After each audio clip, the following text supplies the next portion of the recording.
Mykola. I feel like we met fairly recently, but yeah, I've been super impressed by it. He's made awesome use of Streamlit, which is a application I've still not been able to try out myself, but it allows this kind of like low code, no code apps to be built. And he's built a bunch of really cool applications to help out both the COG ecosystem and the Stack ecosystem. And yeah, he's going to share about the COG stuff now, and I think you can see him with Stack tomorrow. Over to you. Yeah, thanks, Chris. Thanks, everyone. Excited to be here. So yeah, I hope you hear me well as I believe I managed to set up my privacy settings, so everything looks cool. I think we got Great. So yeah, let's start. I would be speaking about some graphic user interface tools that I recently was working on, dedicated to COG, and that's basically about the viewer, validator, and creator. So yeah, as Chris mentioned, I'm Mykola, I'm product manager at App42, but overall my topics would be more like my personal projects. Even yeah, we do use COG at App42, and we are actually trying to bring them across multiple data providers, but that's a separate story. So what I would be speaking about is basically three tools. That's Cloud-Optimized GeoTIFF Viewer, Cloud-Optimized GeoTIFF Validator, and Creator. And to start speaking about them, I would like to highlight the motivation behind having all three of them. And the main motivation is that I'm really bad at writing code, so I decided to build some graphic user interface applications. So I'm product manager. I'm not used to like using GDAL all across my work, so I was really missing having a very simple tools that enable you to actually be able to work with cloud-optimized GeoTIFFs. And I will start like one by one, and then in the end, I hope we'll have enough time to actually make a short demo of them. So the first one actually came with no very clear and strong motivation, but there were some temporal issues with COG Explorer, and I really needed to take a look at some cloud-optimized GeoTIFF in a browser. And for that, I didn't want to use tools that use tilers in between, just because I really wanted to see how the rendering happens on the client side. And also, yeah, I wanted to take a look how GeoRaster layer for Leaflet from Daniel is working, as well as Streamlit as a platform to actually building some applications was really interesting. So in the end, I built a cloud-optimized GeoTIFF viewer when you can actually just put the URL for your cloud-optimized GeoTIFF, and actually it will render the file in a browser without any tilers in between. So that was quite a fast exercise to build some tools. And then I decided to take a look further. And the next one was actually creation of cloud-optimized GeoTIFF. And that was a bit tricky, to me, honestly, because installing GDAL on Mac was itself it was not that easy to do. Even before, and I did that before having the COG provider there. So I had to find the correct article how to create that. Then I had to install GDAL, and then I had to actually use the terminal or command line to create overviews first, and then to create actually the file itself to compress it. So that's why I decided that it should be inside one product as well. And about the validation, it came pretty much the same flow. So basically, I needed to find how to do the validation. I needed to find the Python code to do this validation, and I needed to actually perform this Python script in my local machine to validate everything. So basically, there are three tools available, and let me just very quickly show you how it works. So basically, when we come to Cloud-Optimized GeoTIFF Viewer, all links are available on the slides, but basically what it does is just you just put the link and you can zoom in, zoom out to see your file directly in the browser. So as I mentioned, it uses the GeoRaster layer on Leaflet, and it renders just purely without any ability to set up bands, combinations, and stuff. It's just very pure render. So just it can work together, let's say just for this example with open aerial map. So I would just copy the link here, put it here. It should perform well, I expect. That's usually not the case with live presentations, but yeah, that worked out. So basically, that's a very simple app that enables you to look at your data if you need that without actually using QGIS or any other software. Then I would just jump to Cloud-Optimized GeoTIFF Validator, and we'll make a short demo here. So I do have a file here coming from Spot. That's a regular TIFF, but let's take a look here. So I can validate it, and the validator returns the information that is not a valid Cloud-Optimized GeoTIFF. And therefore, let me jump to the third one, which is Cloud-Optimized GeoTIFF Creator. And here you can just put your file here. Let's use the same one. You can open it and you can create COG, and it creates overview, it creates the file, you can download it. And just to finalize our demo, I would use the same validator app. I would drag and drop it here. And now once we click on validate, we have already Cloud-Optimized GeoTIFF, which is validated, and you can use it on your, on any other applications and use cases that you need. So my point here is that exactly what Chris and Jed mentioned, that with having this standard, we should build very simple tools that help you to actually work with this. And these three tools are publicly available. So yeah, that was basically it. Feel free to use them and share your feedback. And thanks. That's it from my side. Awesome. Thanks so much. I dropped the links in the Gitter so people can try them out directly. And yeah, you can find the GitHub repos too. You want to stop sharing? Awesome. And over to Vincent, hopefully share. So yeah, Vincent's up next. He is definitely one of my favorite people in the COG community. Came super early and built a whole bunch of awesome tools in Rasterio, RioStack. I think today right now he's going to talk about T-Tyler, and then also catch his tutorial after this session where he's going to dive deep into making good COGs, avoiding bad COGs, and yeah, we'll do a bunch of cool stuff. Were you able to share your screen, Vincent? You got to reset? Yeah, I need to close and rejoin. I'll tap dance some more. We'll see you in a couple seconds, and I'll say lots of bad things about him. No, yeah, Vincent's awesome. We tried to get testing of the screen share as the silly Mac updates are. Yeah, I know Tim has tested. I was on for the testing session, but yeah, definitely join the tutorial. And yeah, everyone also, if you're not on Gitter yet, hopefully someone can drop it, the link, but yeah, there's good conversations going and lots of interesting stuff there. And yeah, if you have any questions for the presenters, jump on there and you'll be able to ask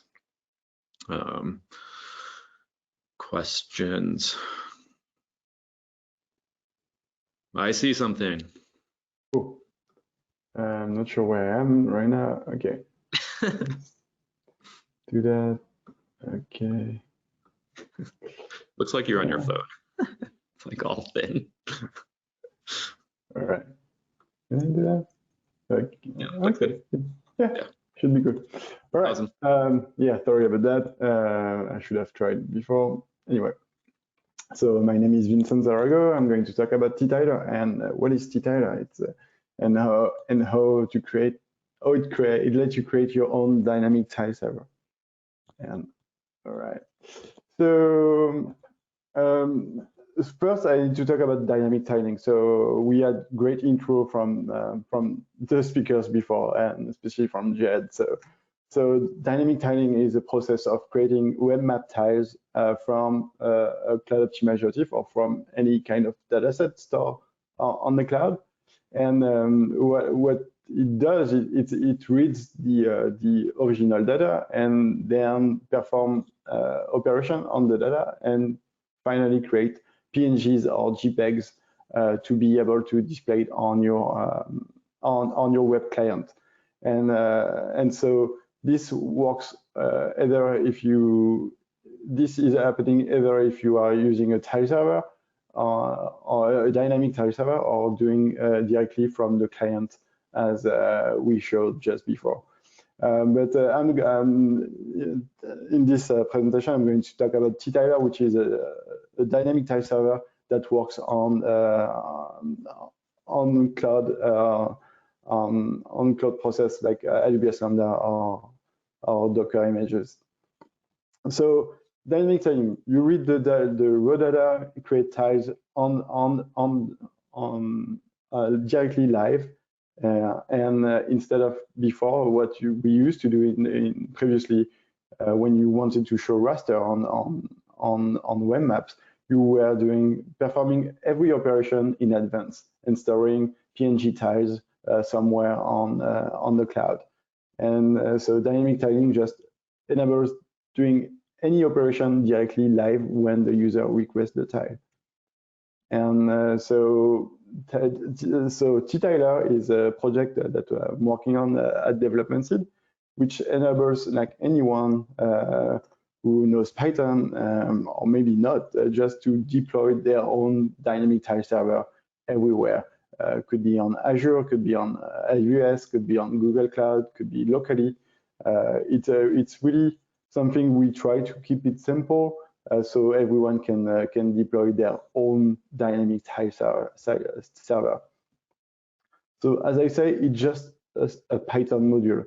It's not something fancy. It's a Python module. You can do pip install, ttiler core, ttiler mosaic, ttiler application, which are 3 different submodules.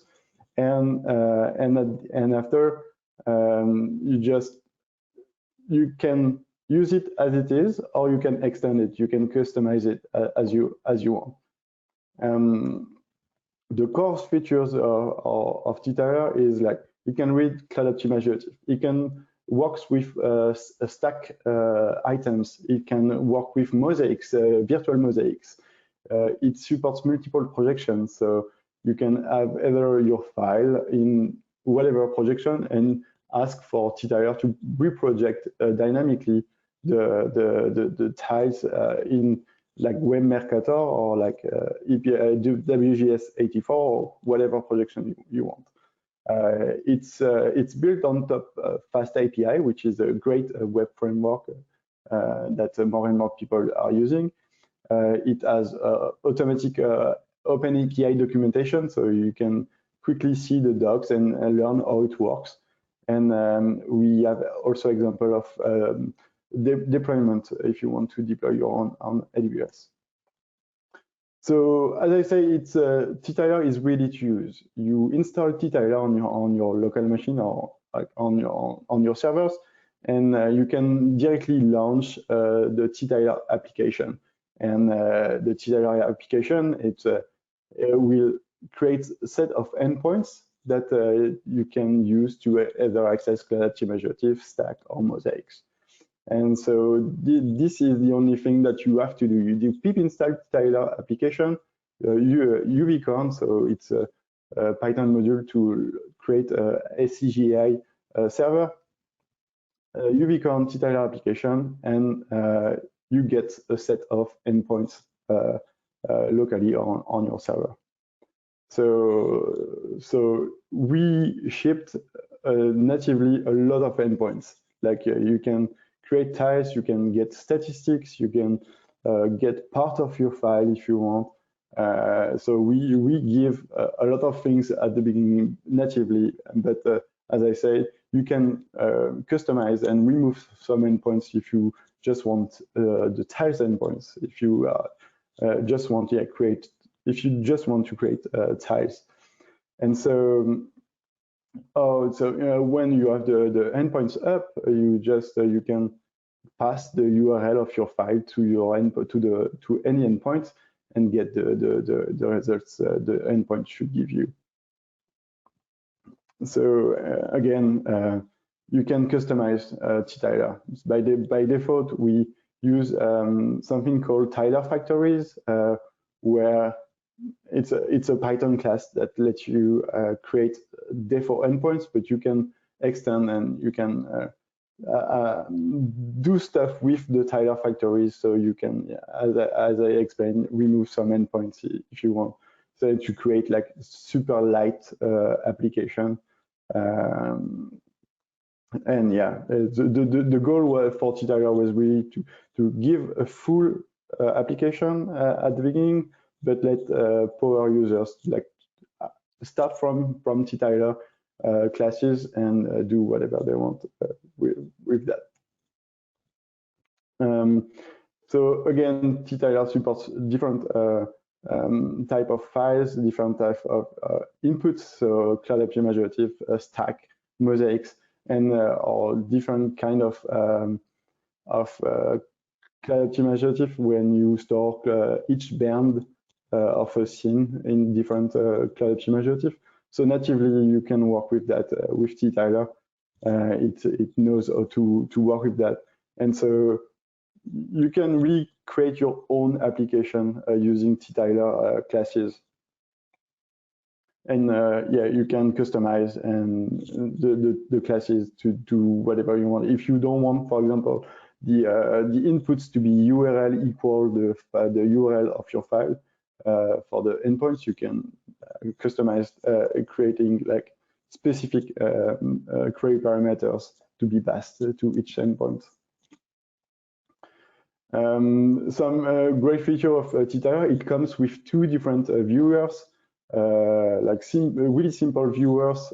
I'm a Python coder, so this I created the viewer, so it's really basic HTML and JavaScript things. It just lets you load the files and like play with the different band combination, apply dynamic rescaling of your data, see the histogram of the data. Yeah, again, select different bands and visualize bands for each band separately. Also for stack, you can visualize an item and visualize different assets within an item, and also do composition of assets between them, and select the different bands for each assets, for example. And yeah, and so again, Titler is the base of other projects. We saw Titler to be like expanded, to be customized.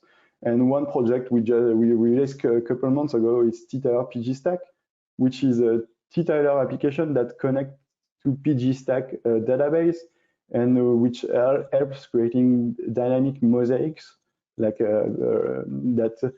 For example, you want to visualize all the items for one collection, so you can, the mosaic will be the collection and the virtual mosaic. On every tile request, Titler is going to ask PGStack which items are present for the specific filters that you want, so the collection, and create the tile dynamically based on the asset and items found for a tile. Another one is RioViz, which is. I gotta cut you off pretty soon. You're at 9.5 minutes. I'm almost done. Okay. Yeah, RioViz is just a way to run Titler locally on the command line, and yeah, that's it. More links on Titler. Everything is open source, and we are always welcoming any new members who wants to participate. Awesome. Can you stop sharing? Yeah. Cool. Thanks, Vincent. And up next is Tim. Yeah, we're running a bit behind. We build buffer time in, but I think we might cut one or two of the recorded talks if we come out on time, so we can be sure to get to Vincent's tutorial. Although, yeah, actually, Vincent, does your tutorial need a full hour? No, I could make it shorter. Okay, maybe we'll go over a little bit into that since you took some of your own time away. Awesome. Over to you, Tim. All right. You can see my screen and hear me and everything? Yep, that looks great. I'm going to try to give warning at 5 minutes. So. Okay, I'll start my timer here too.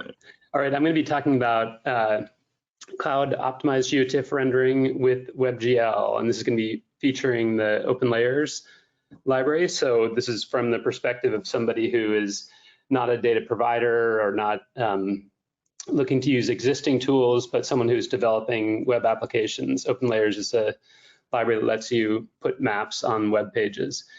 In last fall, in the 6.7 release, OpenLayers introduced the GeoTIFF source. So this is an example of how you could pull from an existing COG that's hosted online.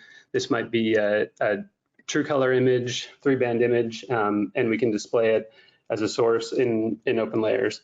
If instead you wanted to pull from multiple different single band COGs, as Jed was talking about, this might be near infrared, red, and green as 3 different GeoTIFFs, and we could display them together as a single source in OpenLayers. In addition, if you have external overviews, if your overviews aren't built into the COG, but instead are in a separate file, the GeoTIFF source lets you specify where those overviews live as a separate URL. We also try to read the GeoTIFF headers and extract information like the no data values and read statistics to get valid data ranges. But if you want to customize or override those, you can do so on these options. So this is what it looks like rendered. This is a single Sentinel COG in the Minneapolis area, and I can zoom in and get down to the native resolution, zoom back out and view those overviews. I'll switch to this separate source here that's represented as 3 different single band GeoTIFFs, and I can do the same thing. As I'm hovering around here in the top left, you can see these raw pixel values, so I can access just on pointer move, I can access the GeoTIFF pixel values under my cursor. I'll switch to a different location. This is showing Cape Town, also in that false color composite, or I can switch to a different composite and look at it in true color. This is a single true color image.